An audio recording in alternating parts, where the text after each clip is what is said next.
In this lecture, we're going to discuss how to protect routes with navigation guards.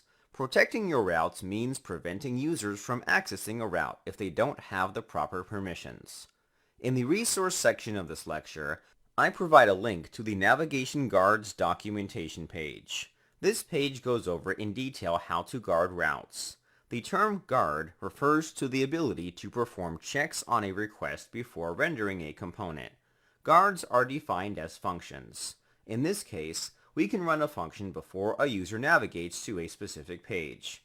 We're essentially guarding a page. Let's go over how this is done. In our application, we have a page called Manage. It's accessible if the user is logged in. If the user isn't logged in, they won't be able to see the link to the Manage page. However, the page is still accessible if the user visits the URL directly. Inside the address bar, I'll visit the Manage page while I'm logged out.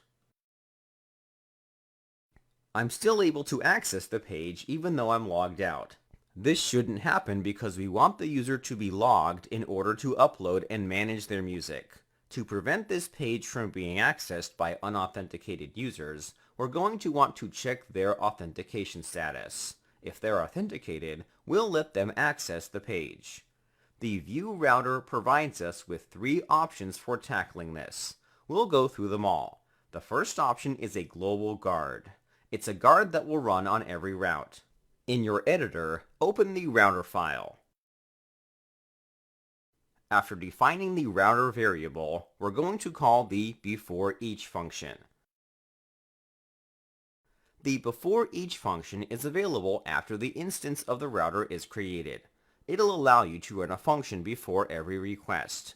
This guard applies to all routes registered in our application. This allows us to perform checks on the user or anything else. We can do whatever we want. It has one argument, which is a callback function it can call whenever a request is made. We'll pass in an arrow function. The callback function can accept in 3 parameters. They're the to, from, and next parameters. We'll accept them in our callback function. The to parameter is an object that contains information about where the user is navigating to. Vice versa, the from parameter is an object that contains information about where the user is navigating from. The next parameter is a function. This parameter is the most important one. The router will not render the component until you've called this function. If this function is never called, the component will never load. In theory, if you want to stop a user from accessing a page, then you should never call this function. Before we write the logic, let's log the to and from parameters. We're going to log the parameters because we want to check if the global guard works. In another log statement, we're going to log a message to tell us this is coming from the global guard.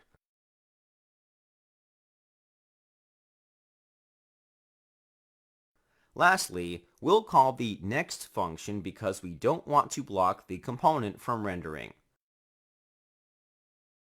Save your changes, then head over to the browser and check the console. The guard function was called because the log statements are appearing in the console. The guard function runs on every request, including the initial one. There are 2 objects logged in the console. The global guard is working as expected.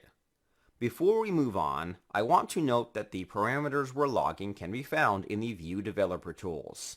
In some situations, you may want to log the object yourself instead of using the developer tools. The difference between the two is that the console may log more information. For example, in any of the objects in the console, we'll find a property called hash. The hash property represents the value after the hash character in the URL. The View Developer Tools will usually not bother to display data if it's empty, so you shouldn't think that you're missing out on anything. It's normal. If we were to navigate around the application, the global guard is constantly called on every request.